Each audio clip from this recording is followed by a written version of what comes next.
नमस्कार, creators corner देख रहे हैं आप और आपके साथ मैं हूं शहला निगार। डिजिटल दुनिया में जिन क्रिएटर्स ने अपने हुनर से रील्स को रियल बनाया, लाइक्स को लाइफ और फॉलोअर्स को फैमिली, आज वही टैलेंट पहुंच रहा है टीवी की सबसे भरोसेमंद स्क्रीन पर। डीडी न्यूज लेकर आया है क्रिएटर्स कॉर्नर, एक ऐसा मंच जहां सोशल मीडिया इन्फ्लुएंसर्स सिर्फ कंटेंट नहीं दिखाते बल्कि अपनी कहानी, क्रिएटिविटी और कमिटमेंट भी शेयर करते हैं। यहां हर क्रिएटर को मिलेगा पूरा क्रेडिट, आपका नाम, आपका चैनल, आपकी पहचान। मंच हमारा, क्योंकि हुनर का होना चाहिए पूरा सम्मान और पहचान होनी चाहिए राष्ट्रीय। तो तैयार हो जाइए रील से रियल तक, मोबाइल से मेन स्ट्रीम तक और सोशल मीडिया से राष्ट्रीय मंच तक के इस शानदार सफर के लिए। आप देख रहे हैं क्रिएटर्स कॉर्नर, जहां पर क्रिएटर बनते हैं सेलिब्रिटीज।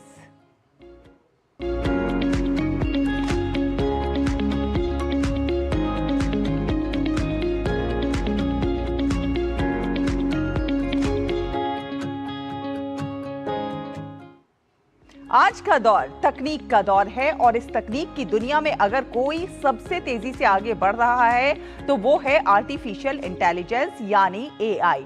कभी जो चीजें सिर्फ फिल्मों में दिखती थी, आज वो हकीकत बन चुकी हैं। आपके फोन का स्मार्ट असिस्टेंस हो या अस्पतालों में सटीक इलाज हो या फिर खेती में आधुनिक समाधान, एआई हर जगह अपनी मौजूदगी दर्ज करा रहा है। दुनिया भर के विशेषज्ञ मानते हैं कि एआई के इस नए युग में भारत एक मजबूत दावेदार बनकर उभरा है। अमेरिका और चीन जैसे बड़े देशों के साथ कंधे से कंधा मिलाकर, बल्कि कई क्षेत्रों में उनसे आगे बढ़ते हुए भारत एक नई डिजिटल क्रांति की ओर आगे बढ़ रहा है। और इसकी सबसे बड़ी वजह है भारत सरकार की दूरदर्शी नीतियां, स्टार्टअप्स को मिल रहा है प्रोत्साहन और देश के युवाओं की नवाचार सोच। आज भारत में हजारों स्टार्टअप्स एआई के क्षेत्र में नए नए प्रयोग कर रहे हैं। कंटेंट क्रिएटर गुफरान मलिक अपने वीडियो में एआई के क्षेत्र में भारत की उड़ान के विषय में विस्तार से बता रहे हैं। आज भारत एआई टैलेंट और एआई से जुड़े न्यू आइडियाज का सबसे प्रमुख प्लेयर है। दोस्तों, आज की ये वीडियो हर एक इंडियन को जरूर देखनी चाहिए, क्योंकि आज मैं आपके साथ एक बहुत ही एक्साइटिंग टॉपिक शेयर करने जा रहा हूं। एक ऐसा टॉपिक जो हम सबकी लाइफ को डायरेक्टली इम्पैक्ट करने वाला है। आज हम बात करेंगे कि कैसे इंडिया दुनिया का नेक्स्ट एआई सुपर पावर बनने जा रहा है। India is redefining innovation. And you're leading in so many areas in digital technology broadly. And on top of that, India is at the top of the political discussion internationally around how to govern AI. I'm very impressed with the progress India would have made on AI. India is one of the leading countries also in the field of AI. ये कोई मामूली बात नहीं है। ये वो revolution है जो पूरी दुनिया की टेक्नोलॉजी के लैंडस्केप को पूरी तरह से बदल देने वाला है।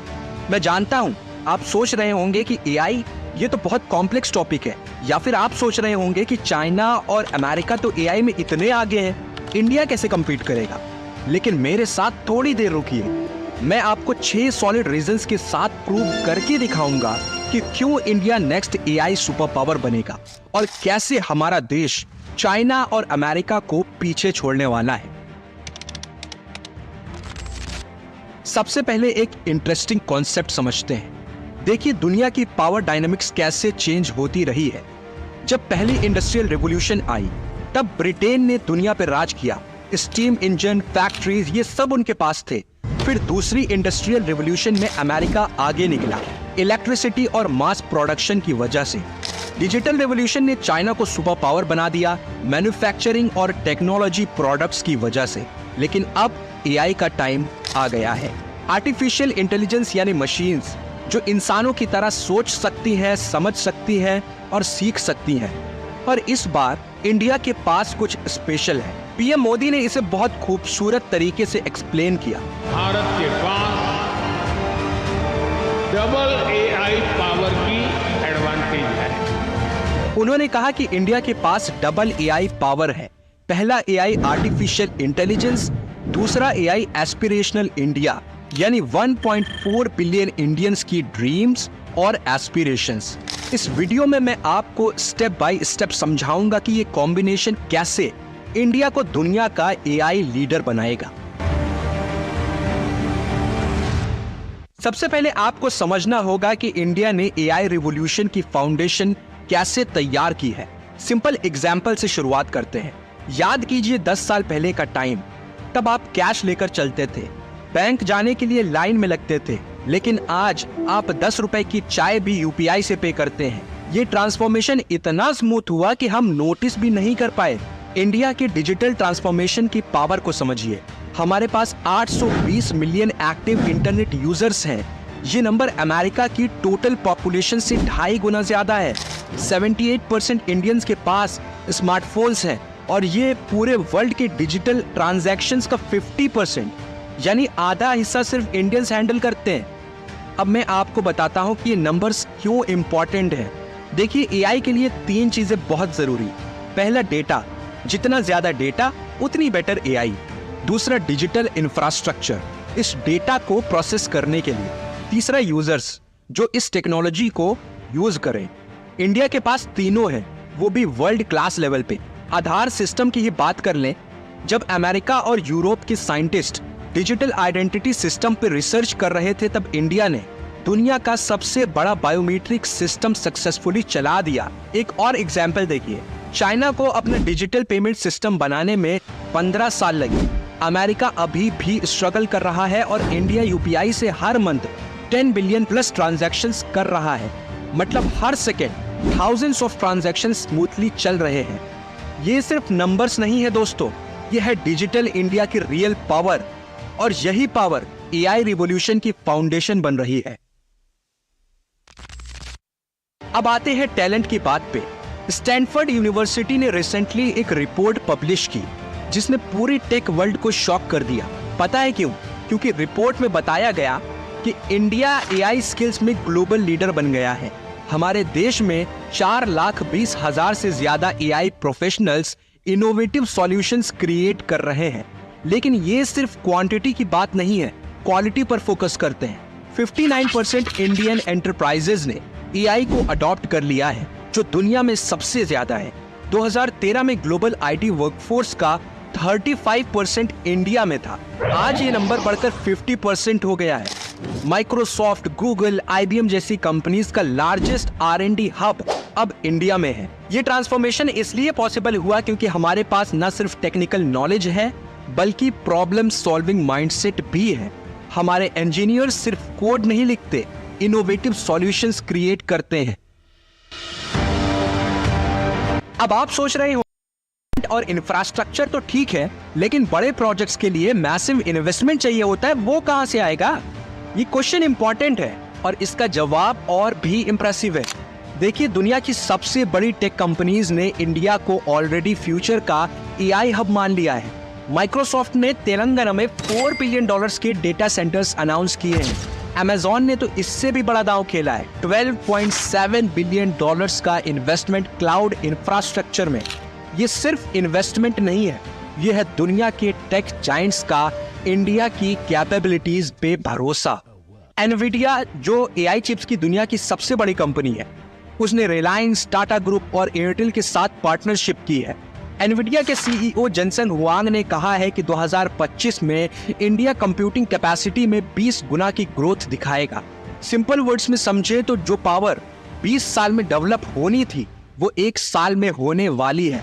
एक्सपर्ट्स का कहना है कि 2030 तक एआई सिर्फ इंडियन इकोनॉमी में 33.8 लाख करोड़ का कंट्रीब्यूशन देगा। 2027 तक इंडिया का एआई मार्केट $17 बिलियन तक पहुंचने वाला है, वो भी 25 to 35% की ग्रोथ रेट के साथ। ये नंबर्स प्रूव करते हैं कि इन्वेस्टमेंट की कमी इंडिया को कभी नहीं रोक पाएगी। लेकिन इंडिया का अप्रोच यूनिक है। China government control model use करता है, अमेरिका बिग टेक कंपनीज पे डिपेंड करता है। इंडिया ने तीसरा रास्ता चुना है, इनोवेशन थ्रू स्टार्टअप्स का, और ये स्ट्रेटेजी गेम चेंजिंग साबित हो रही है। हेल्थ सेक्टर को ही देख लीजिए, मीरामई ने AI based breast cancer detection system develop किया है, जो नॉन इन्वेजिव और रेडिएशन फ्री है। Cure.ai मेडिकल डायग्नोसिस को इतना अफोर्डेबल बना रहा है कि अब विलेज लेवल पे भी एडवांस्ड हेल्थ केयर पॉसिबल हो।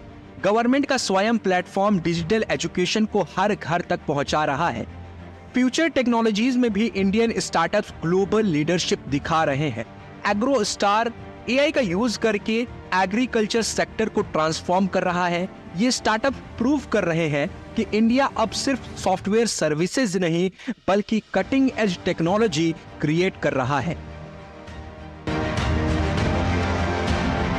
इस पूरे इकोसिस्टम को सपोर्ट करने के लिए गवर्नमेंट ने सॉलिड फाउंडेशन तैयार किया है।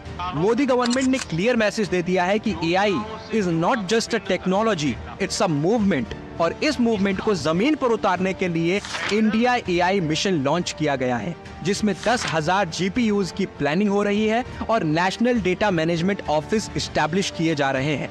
डिफेंस सेक्टर में डीआरडीओ एआई प्रोजेक्ट्स में काम कर रहे हैं। एआई फॉर ऑल इनिशिएटिव से ये टेक्नोलॉजी हर इंडियन तक पहुंचेगी। गवर्नमेंट का विजन क्लियर है, एआई को सिर्फ कॉर्पोरेट ऑफिसेस तक लिमिट नहीं रखना, इसे हर सेक्टर में इंटीग्रेट करना है। लेकिन इंडिया के पास सबसे बड़ा एडवांटेज है हमारी डेमोग्राफिक्स। दुनिया की लार्जेस्ट यूथ पॉपुलेशन हमारे पास है। इंडिया का फर्टिलिटी रेट 2.03 है, जबकि यूएस का 1.66 और चाइना का सिर्फ 1.16 है। सिंपल वर्ड्स में, जब अमेरिका और चाइना एजिंग पॉपुलेशन से स्ट्रगल करेंगे, तब इंडिया के पास दुनिया की सबसे यंग और स्किल्ड वर्कफोर्स होगी। ये यंग पॉपुलेशन डिजिटल नेटिव्स हैं। इन्हें टेक्नोलॉजी समझने के लिए एक्स्ट्रा एफर्ट नहीं करना पड़ता। स्ट्रॉन्ग टेक्निकल एजुकेशन फाउंडेशन के साथ ये जनरेशन इनोवेशन माइंडसेट के साथ ग्रो हो रही है। ये वो एडवांटेज है जो ना चाइना के पास है और ना अमेरिका के पास। तो फ्रेंड्स, जब एनवीडिया के सीईओ जेनसन हुआंग कहते हैं कि India will be the AI revolutions front office, तो ये सिर्फ एक स्टेटमेंट नहीं है, ये रियलिटी है। इंडिया के पास इंफ्रास्ट्रक्चर है, टैलेंट है, विजन है और सबसे इंपॉर्टेंट डबल एआई की पावर है। आज इंडिया सिर्फ सर्विस प्रोवाइडर नहीं रहा, अब इंडिया सॉल्यूशंस क्रिएटर बन गया है। सिलिकॉन वैली से लेकर बेंगलुरु तक दुनिया समझ चुकी है कि एआई के फ्यूचर में इंडिया का लीडरशिप की पोजीशन में आना तय है, क्योंकि जिस देश के पास दुनिया का सबसे बड़ा डेटा पूल हो, सबसे यंग वर्कफोर्स हो, गवर्नमेंट का कंप्लीट सपोर्ट हो और हर सिटीजन के अंदर इनोवेशन का जुनून हो, उस देश को कोई नहीं रोक सकता। The question is not if India will lead the AI revolution. The question is when. और जिस स्पीड से ट्रांसफॉर्मेशन हो रहा है, वो दिन दूर नहीं जब इंडिया एआई की दुनिया का अनडिस्प्यूटेड लीडर होगा। अब इस वीडियो को यहाँ तक देखने के बाद आपके माइंड में इसे लेकर जो भी थॉट्स आ रहे हों, चाहे अच्छे या बुरे, ताकि इस बारे में एक ओपन डिस्कशन हो सके।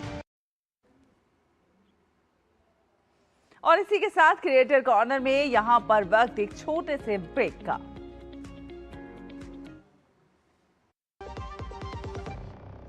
मास्टर जी नमस्ते। 2 ड्रेसेस बनानी है, ठीक है? ऐसा कुछ, एक में पॉप्सीज रखना डोरी के साथ और दूसरी में ना सलवार पे मस्त साइड प्लीट्स कर देना।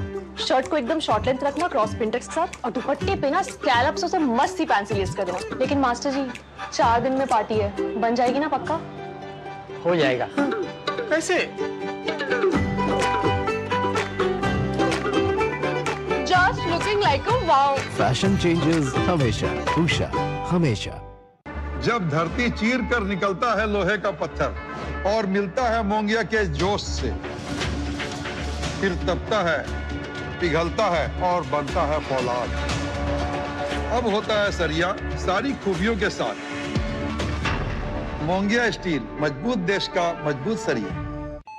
बीमारी उम्र देखकर नहीं आती, इसलिए हेल्थ इंश्योरेंस बहुत जरूरी है। पॉलिसी बाजार ऐप पर 1 करोड़ का हेल्थ इंश्योरेंस सिर्फ 550 रुपए महीने से शुरू।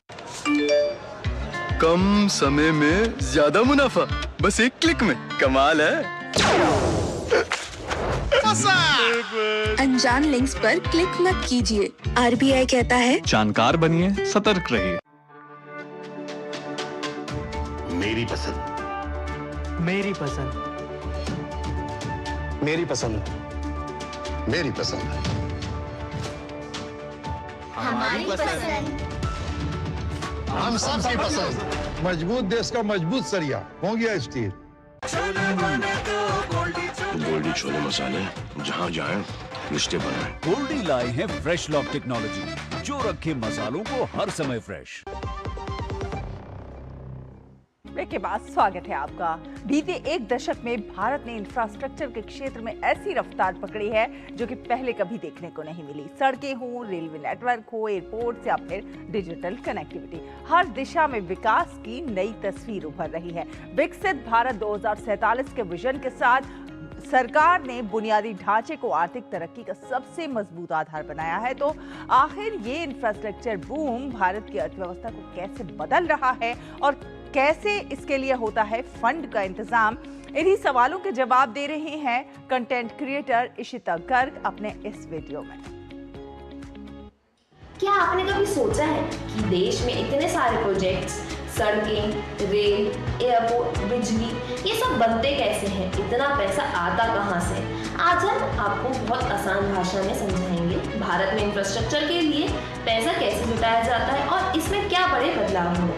सबसे पहला एक सीधी बात समझिए, इंफ्रास्ट्रक्चर का मतलब सड़कें, रेलवे, बिल्डिंग, बिजली, इंटरनेट, यानी वो सब जो देश को चलाता है। और ये सब बनाने के लिए चाहिए होता है बहुत बड़ा पैसा। अब सबसे बड़ा सवाल क्या है कि बदलाव क्या हुआ? पिछले 10 साल में सरकार का खर्च 2 लाख करोड़ से बढ़कर 12.2 लाख करोड़ तक पहुंच गया है, यानी लगभग 6 गुना की बढ़ोतरी। सरल भाषा में 3 बड़े फायदे। नौकरी, जब सड़क, रेल, घर बनते हैं तो लाखों लोगों को काम मिलता है। प्रोजेक्ट्स में पैसा आता है, प्राइवेट पैसा आता है, सरकार पैसा लगाती है, कंपनियां का भरोसा बढ़ता है, वो भी निवेश करती है, पूरी इकोनॉमी चलती है। सीमेंट, स्टील, मशीन, सबकी मांग बढ़ती है। अब सरकार सिर्फ बड़े शहरों पर ही नहीं बल्कि छोटे शहर, टायर 2, टायर 3 पर भी ध्यान दे रही है। नई योजनाएं आई है, सिटी इकोनॉमिक्स रीजन, हर क्षेत्र में 5,000 करोड़ रुपए तक मिल सकते हैं, वो भी विकास के लिए। मतलब अब विकास सिर्फ मेट्रो शहरों तक सीमित नहीं है, बल्कि अब सबसे जरूरी सवाल ये है पैसा आता कहाँ से है। 3 आसान तरीके हैं। सबसे पहला, बॉन्ड। सरकार और कंपनियां लोगों से उधार लेती है और बदले में ब्याज देती है। दूसरा, बड़े फंड और संस्थाएं जैसे NIIF और NABFID, ये देश विदेश से पैसा लाकर प्रोजेक्ट्स में लगाते हैं। तीसरा, इन्वेट और रीट, ये ऐसा सिस्टम है जिसमें आम लोग भी छोटे पैसों से बड़े प्रोजेक्ट में निवेश कर सकते हैं। अब एक और स्मार्ट तरीका आया, सरकार पुराने बने हुए प्रोजेक्ट जैसे बिजली, रोड से पैसा निकाल दिया, उस पैसे को नए प्रोजेक्ट्स में लगा देती है। अब तक 1.5 लाख करोड़ से ज्यादा पैसा ऐसा निकाला जा चुका है। कई बार प्रोजेक्ट्स बीच में ही अटक जाते हैं, इसलिए सरकार ने नया फंड बनाया है, इंफ्रास्ट्रक्चर रिस्क गारंटी फंड। इसका काम क्या है? निवेशकों का डर कम करना, प्रोजेक्ट समय पर पूरा करना। रेलवे भी बहुत बड़ा हिस्सा है, IRFC की संस्था है, ट्रेन, कोच, इंजन के लिए पैसा जुटाती है और अब तक हजारों इंजनों और लाखों कोच फंड पहुंच चुकी है। तो कुल मिलाकर भारत अब सिर्फ सरकारी पैसों पर ही निर्भर नहीं है, बल्कि सरकारी प्लस प्राइवेट कंपनियां प्लस आम निवेशक, सब मिलाकर देश का इंफ्रास्ट्रक्चर बन रहा है। और यही है तेज विकास, ज्यादा नौकरी और मजबूत भारत की नींव। रुकेंगे एक और छोटे से ब्रेक के लिए, आप कहीं मत जाइए, देखते रहिए DD न्यूज।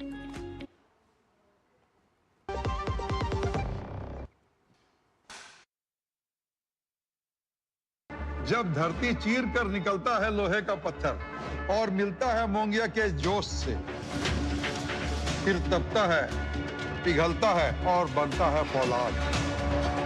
अब होता है सरिया सारी खूबियों के साथ। मोंगिया स्टील, मजबूत देश का मजबूत सरिया। QR कोड स्कैन करो, 5,000 का कैशबैक पाओ। वाह, दिल बन गया। UPI पिन एंटरिंग सिर्फ पैसे भेजने के लिए है। RBI कहता है जानकार बनिए, सतर्क रहिए।